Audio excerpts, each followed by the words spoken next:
Gracias, asambleísta. Tiene la palabra el asambleísta Tito Nilton Mendoza.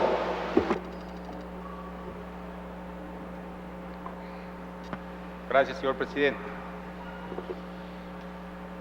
Comenzaré diciendo y reflexionando, señor presidente, las innovaciones que pretende la mayoría imponer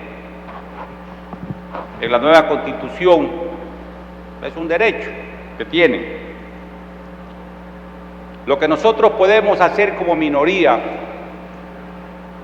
es hacer conocer nuestras propuestas, y lo he dicho públicamente, hacer nuestros cuestionamientos, nuestros señalamientos y dejarlos sentados, porque de otra manera parecería que no tuviéramos derecho a nada.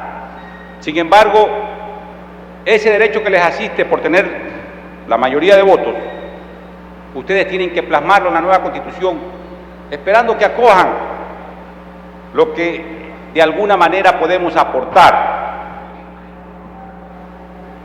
Una cosa hay que recordar, señor presidente, y es una reflexión que la hacía hace un momento leyendo algo. Si algo que es refrendado popularmente es válido jurídicamente, siempre debe haber un equilibrio entre lo que es la legalidad y la legitimidad, porque no todo lo que es legal es legítimo, ni todo lo que es legítimo es legal. Pero entrando al tema que nos ocupa, me llama primeramente la atención el título: los principios de los derechos fundamentales, como un capítulo del título segundo de las personas, los pueblos y la naturaleza. Es verdad lo que decía el doctor Esteves: el derecho no es estático, es dinámico, cambia constantemente, pero hay que hacerlo bien. Los principios constitucionales son de la Constitución, no de un título o de un capítulo de la Constitución. Si observamos estos principios en otras constituciones, especialmente la española, vemos que hay principios que son constitucionales de toda la Constitución, los principios de la Constitución europea son principios de la Constitución, no de un acápite de la misma. El primer principio, que yo considero el principio de legalidad, subordinarse al Estado de Derecho, es un principio constitucional y lógicamente no tiene que estar aquí.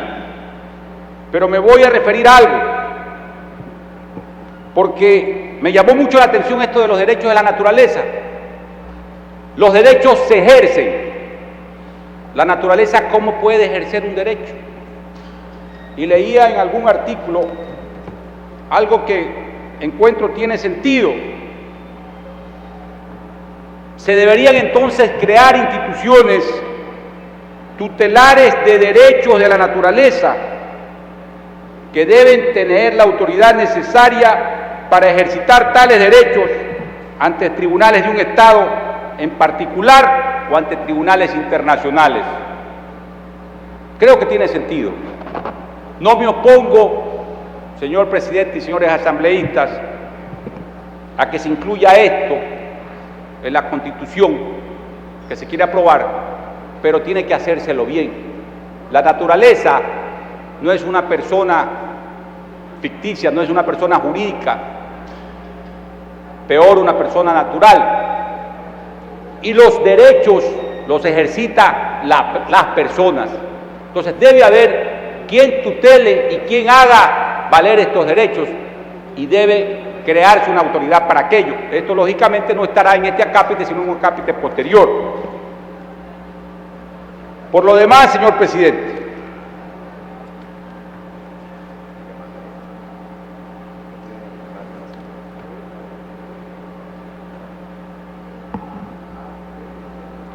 cuando se habla en el literal A del principio de titularidad de los derechos, debería corregirse cuando se dice que las personas y los pueblos gozan de los derechos garantizados en esta Constitución en los instrumentos internacionales de derechos humanos vigentes en el país. ¿Cuáles son los instrumentos internacionales de derechos humanos vigentes?